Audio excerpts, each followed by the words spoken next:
Have you ever felt an unshakable, invisible weight, a sense that you're stuck, unable to move forward, yet terrified to look back? What if I told you that this feeling, this anxiety, isn't a flaw but a truth you've been running from? A truth about freedom and fear.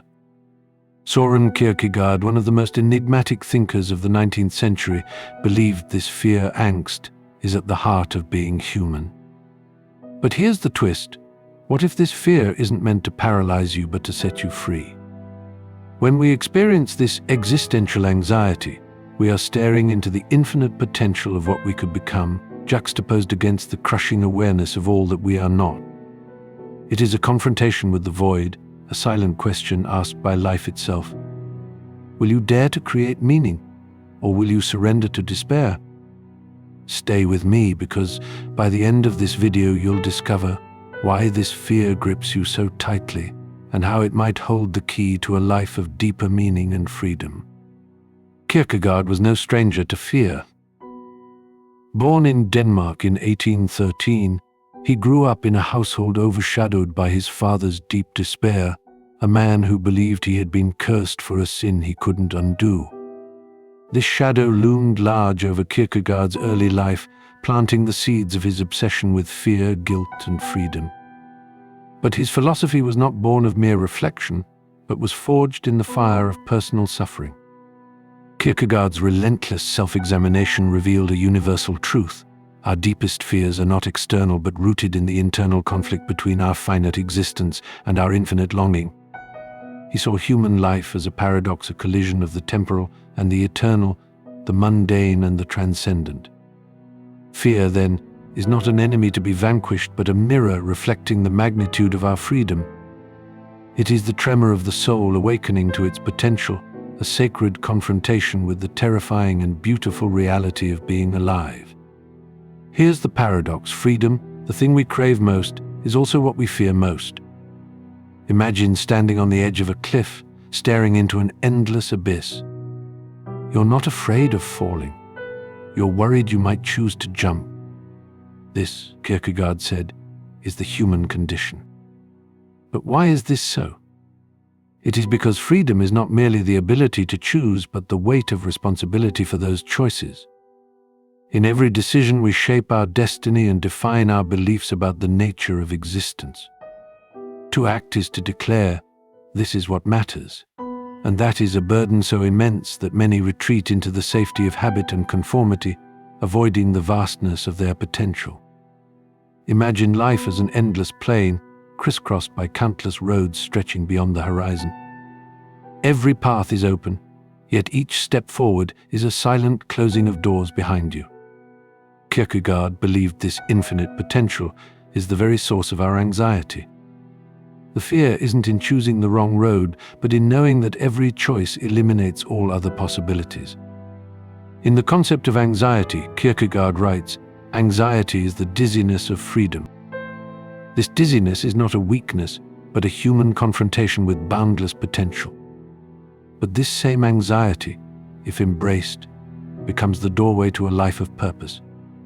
True courage lies in committing to one road, knowing that its worth isn't predetermined, but created by how we walk it. Kierkegaard didn't just diagnose the problem, he offered a path forward. But it's not an easy one. He believed that to live honestly we must confront our angst and take a leap of faith. This leap isn't about blind belief in a higher power. It's about embracing uncertainty, stepping into the unknown and trusting that meaning will emerge through our choices. This leap is so profound that it demands courage, surrendering the illusion of control. Kierkegaard saw life not as a series of guarantees, but as a symphony of risk and possibility. To leap is to affirm life itself, to say, even though I cannot see the end, I will take the first step. It is an act of radical faith, not in dogma, but in the creative power of existence. At the heart of Kierkegaard's philosophy is an unsettling truth. The most important conversations you'll ever have are the ones you have with yourself. In the quiet of the night, when distractions fade and the world stops pulling you in every direction, you're left alone with your thoughts. Here, Kierkegaard says, the soul confronts its profound fears and yearnings.